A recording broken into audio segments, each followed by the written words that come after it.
নেই বলতে নেই হয়ে গেল। এবার আমি বলি আমার 3টা ভুল। রাতে এরকম শুলাম হঠাৎ, আর সকালবেলা উঠলাম, উঠে দেখলাম আমার চ্যানেল নেই। হ্যালো বন্ধুরা, তোমরা সবাই কেমন আছো? আশা করি যে যেখান থেকে ভিডিওটি দেখছো সবাই খুব ভালো রয়েছো, সুস্থ রয়েছো। তোমাদের আশীর্বাদে আমরা সবাই খুব ভালো রয়েছি। আবারও ওয়েলকাম আমার একটি নতুন ব্লগে। তো আমার পুজো দেওয়া হয়ে গিয়েছে আর ও এখনও পুজো করছে। তো করুক, আমি এদিকে সব কিছু রেডি করে দিই, কারণ আজকে মানে দিদি যাবে না, আজকে শুধু আমি আর মা। মানে প্রথমে চিন্ময় যাবে মাকে ছাড়তে, তারপরে আমি মার কাছে যাব, কারণ ওখানে অনেকটা সময় লাগতেই পারে, মা একা একা তো পারবে না, তার জন্য আমি যাব। তো চলো ব্লগটা দেখতে থাকো। আর এখন আমি ফটাফট করে রান্না বসিয়ে দিচ্ছি। তো চলো ব্লগটা দেখতে থাকো, ভালো লাগলে অবশ্যই লাইক কমেন্ট শেয়ার সাবস্ক্রাইব করে দিও। এইখানে জাস্ট আমি ক্যামেরাটাকে ঠিক করে রাখার চেষ্টা করছি, আর দেখো আমি ওয়েট করছি পড়বে বলে। এই যে দেখো মোবাইলটা পড়তে পড়তে কিন্তু রয়ে যাচ্ছিলো। তো যাই বলে, ছোট ক্রিয়েটারের যা যা সমস্যা হয় সেগুলো আমার সঙ্গেই হচ্ছে। তো চলো, আর কিছু করার নেই, এইভাবে অ্যাডজাস্ট করে ব্লগিংটা করতে হবে। তো এখন আমি জাস্ট ভাতটা বসিয়ে দিচ্ছি। আর আজকে হচ্ছে মা খুব খুশি হয়ে যাবে, তার কারণটা আমি বলছি। মা আজকে খুব খুশি হবে, তার কারণটা বলছি। মোটামুটি 3-4 মাস ধরে মা একটা কথা বলছিল, যেটা শুনছিলাম না, আজকে বাধ্য হয়ে শুনলাম, তার কারণটা বলছি। চালটা তুলে দিই।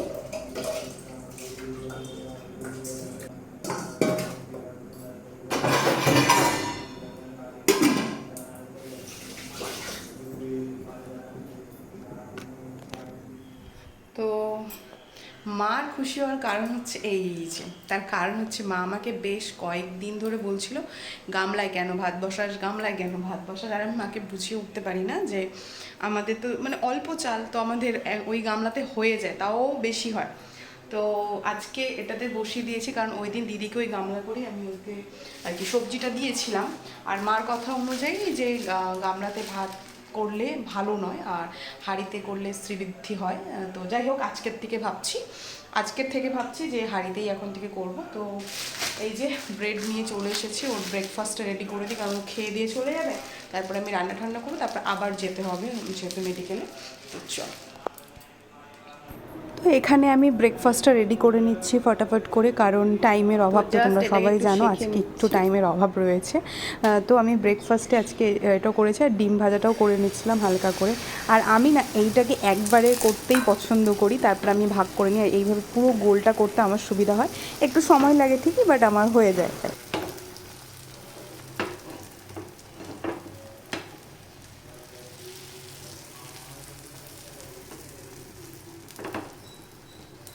এখানে বসেও আমি ক্যামেরাটা প্রথমে সেটিং করে নিলাম, মানে কোথায় রাখতে হবে ফোনটা। তারপরে দেখলাম ভাত উতলে যাচ্ছে, তো ওটাকে জাস্ট নামিয়ে মানে ঠিক করে আসলাম। আর এখানে আমি বেশিরভাগ অফ ভয়েসে দিতে হয়, তার কারণ গান চলে, এর জন্য কিছু করার নেই।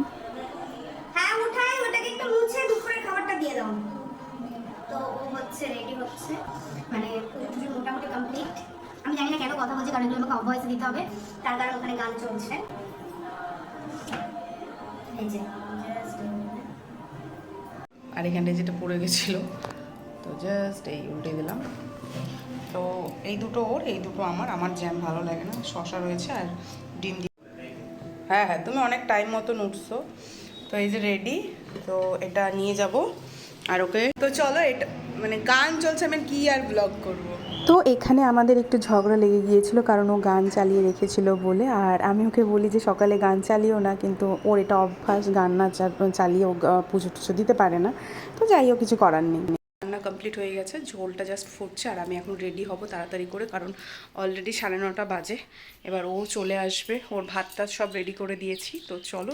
আর এই যে দেখো, মানে একটু রান্নাঘরে গেলে এরকম ঘেমে স্নান হয়ে যাচ্ছি। মানে আজ আমার এই অবস্থা, তো আর বাকি মানুষের কী অবস্থা হচ্ছে ভগবান জানে। যারা অনেক বেশি রান্না করে, যাদের ঘরে অনেক পরিবারের সদস্য, তাদের যে কী অবস্থা হচ্ছে ভগবান জানে। তো চলো, আমি এখন রেডি হয়ে নিই। তো এখন আমি জাস্ট রেডি হচ্ছিলাম, আর চিন্ময় ফোন করলো, বললো যে আসতে হবে না, তার কারণ প্রচণ্ড ভিড়। ও কাউন্ট করেছে যে 400-500 জন হয়ে যাবে, মার হবে না তাও। আর যেহেতু ওখানে 350 জনই দেখে, তো অতএব ওখানে দাঁড়িয়ে থেকে কোনো লাভ নেই। তো ও মাকে নিয়ে চলে আসবে, কারণ আমাদের সমস্ত যা কাজ ছিল সব হয়ে গিয়েছিল, ব্লাড টেস্টটাই করা বাকি আছে। এবার আমি বুঝতে পারছি না যে ব্লাড টেস্টটা দেরি হয়ে যাচ্ছে কি না, যেহেতু আমাদের 5 তারিখে ডেট দিয়েছে। তো তা যদি প্রাইভেটে হয় তো প্রাইভেটেই করে নেবো, না হলে যদি ওখানেই করতে হয়, একটা কোনো যদি নিয়ম টিয়ম থাকে, তো ওটাই করব। তো চলো, দেখতে থাকো। ঘামটা একটু মুছে নাও, ঘামটা মুছে যে এটা দিয়ে মুছো। প্রচণ্ড গরমে আমাদের অবস্থা শেষ, বাট তোমাদেরকে এন্টারটেনমেন্ট করার জন্য নিজের চ্যানেলটাকে আরও উপরে ওঠানোর জন্য চেষ্টা করছি, বাট জানি না কী হবে। তো এরকম ভিডিও ভালো লাগলে প্লিজ একটা like, comment, share and subscribe করে দিও please please please. Good morning. আর কালকের ব্লগটা এখনও পর্যন্ত কন্টিনিউ চলছে। আর কালকে কোনো শ্যুট করিনি, তার কারণ হচ্ছে কালকে আমার এত গরম লেগেছিল, মানে শ্যুট করতে পারছিলাম না। তার একটুখানি ফুটেজ আমি দিয়ে দেবো, যে রাত্রেবেলা আমরা যা শর্ট ভিডিও শ্যুট করার জন্য বসেছি, মানে পুরো ঘেমে স্নান হয়ে যাচ্ছে, আমরা শ্যুট করতেই পারছিলাম না। আর আমি কালকে সারাদিন ফোন নিয়েই ছিলাম না, তাই করতে পারিনি। আর আজকে তোমাদের মনে হতেই পারে যে আজকে মনটা একটু খারাপ খারাপ লাগতে পারে গলার আওয়াজে। তার কারণ হচ্ছে ফেসবুক থেকে একটি মানে ফটো শেয়ার হয়, তো যেরকম হয় আর কি, যে 1 ইয়ার এগো কী হয়েছিল না হয়েছিল সেই ফটোটাই এসেছে। তো সেখানে আমার যে আগে চ্যানেলটি ছিল সেখানে 5000 সাবস্ক্রাইবারে সেলিব্রেশন করছিলাম, সেই ফটোটাই এসেছে। তো খুব খারাপ লাগছে এই কারণে যে যেই চ্যানেলটা মনিটাইজেশন হবে তখনই চ্যানেলটা ডিলিট হয়ে যায়। তো আমি কি ভুল করেছিলাম বা কি ভুল হয়েছিল তার জন্য চ্যানেলটি ডিলিট হয়েছে। তো আমি চাই না, আই হোপ, আমি জানি সবাই অনেক বেশি জানে আমার থেকে, বাট হয় না যে অনেক কিছু যেরকম আমি জানতাম না যে কী করা উচিত কী করা উচিত নয়, তার মধ্যে আমার চ্যানেলটি কেন ডিলিট হয়। আর অনেকে বলছিল যে কেন ব্লগ আসছে না, কী কারণবশত ব্লগ আসছিল না। তো আমি মানে জাস্ট শক ছিলাম, কারণ আমি প্রত্যেকটা ভিডিও খুব ভালোবেসে বানিয়েছি। আর অনেক যারা ওই চ্যানেলে ছিল তারা দেখেছে যে আমি এক একটা শ্যুটের পিছনে কত পরিশ্রম করেছি, রোদ বৃষ্টি ঝড় নদী যেখানে খুশি নেমে গিয়েছিলাম। তো অনেক পুরনো স্মৃতি ছিল। তো সেটা যখন হয়ে একদিন হঠাৎ করে, আর আমার যেটা অভ্যাস ছিল যে আমি রোজ ভোরবেলা উঠে কি হচ্ছে না হচ্ছে, চ্যানেলে কতটা ভিউজ গেল, সাবস্ক্রাইবার কতটা বাড়লো সেটা দেখতাম। তো একদিন রাতে এরকম শুলাম হঠাৎ, আর সকালবেলা উঠলাম, উঠে দেখলাম আমার চ্যানেল নেই। মানে লিটারালি এরকমই হয়। তো জাস্ট আমি কাঁদতে কাঁদতে দুজন মানুষকে ফোন করেছিলাম যে কি হলো আমি বুঝতে পারছি না, আমি পুরো হাত পা তখন কাঁপছিল। তোমরা জানো যারা ইউটিউবার, যারা নিজের চ্যানেলকে ছোটোর থেকে বড় করার যখন একটা রাস্তায় থাকো, তখন হঠাৎ করে সেই রাস্তাটাই যদি চলে যায় তখন কি হতে পারে। তো এরকমই আমি একদিন হঠাৎ করে উঠে দেখি ভোরবেলা 5:30টার দিকে যে আমার চ্যানেলটি নেই। আমি সার্চ করি, আমি ভাবলাম হতেই পারে মার ফোন থেকে যেহেতু করছিলাম যে হয়তো এই ফোনে প্রবলেম হচ্ছে তার জন্য এরকম কিছু হয়ে গিয়েছে, বাট না, সেটা নয়।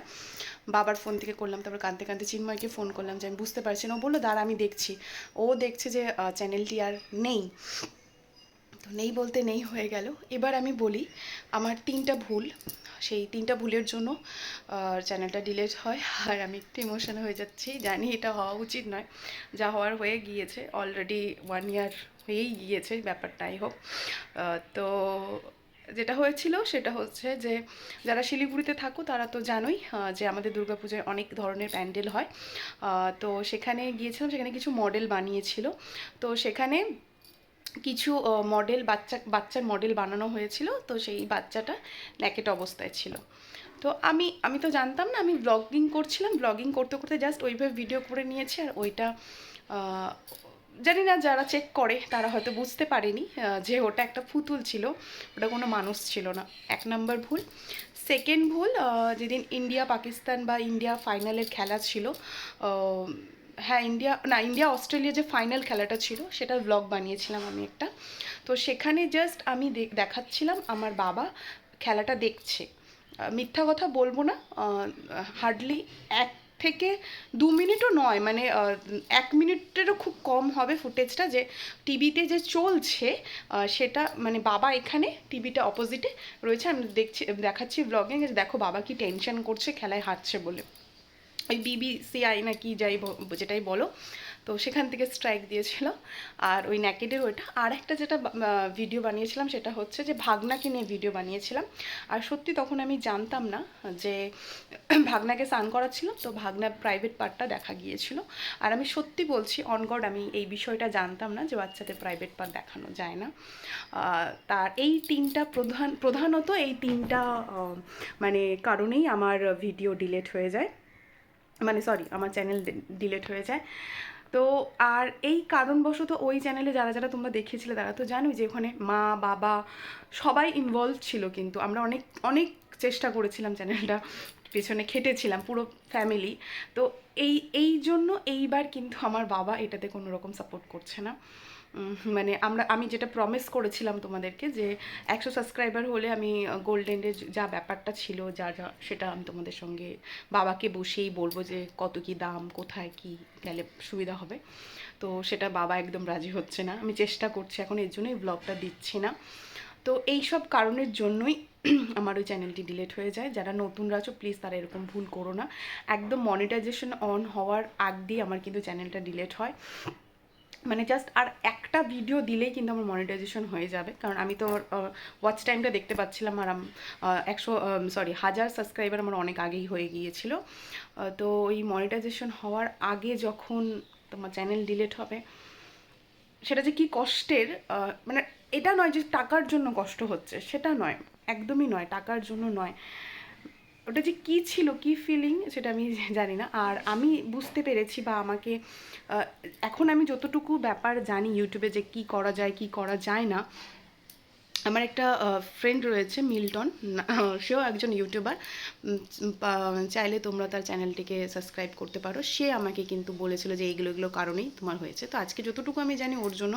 আর এখনও আমি যখন কোনো ভুল করি ইউটিউবে তখন কিন্তু ওকেই ফার্স্ট মানে আমার ফোনটা যায় বা মেসেজটা যায়, আর ওই আমাকে সব ইনফরমেশান মোটামুটি দেয়। যদি বা ওর সাথে আমার খুব একটা ভালো সম্পর্ক, ওটা বলবো না যে খুব মানে হয় না গলায় গলায় ফ্রেন্ডশিপ, ওই টাইপের নয় কিন্তু, বাট ও আমাকে আগে করে খুব হেল্প করেছে, তার জন্য থ্যাংক ইউ। জানি না এই ব্লগটা তুমি দেখছো কি না, যদি দেখে থাকো তাহলে থ্যাংক ইউ। তো এই কারণেই আমার চ্যানেলটি ডিলিট হয়।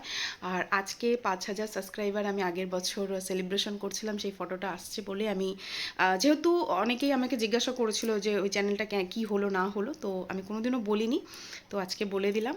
আর এই যে চ্যানেলটি করেছি এটা শুধুমাত্র কিন্তু মার জন্য, কারণ মা আমাকে অনেক দিন থেকে ফোর্স করছিল যে চ্যানেলটা খোল, একটা নতুন খোল, কিন্তু বাবা কোনোভাবে সাপোর্ট করছে না এটাতে, কারণ বাবার বিশ্বাস যে আবারও হয়তো কোনো কিছু হবে, ডিলিট হয়ে যায়, মানে পুরো কষ্টটাই পুরো বৃথা হয়ে যায় এর জন্য।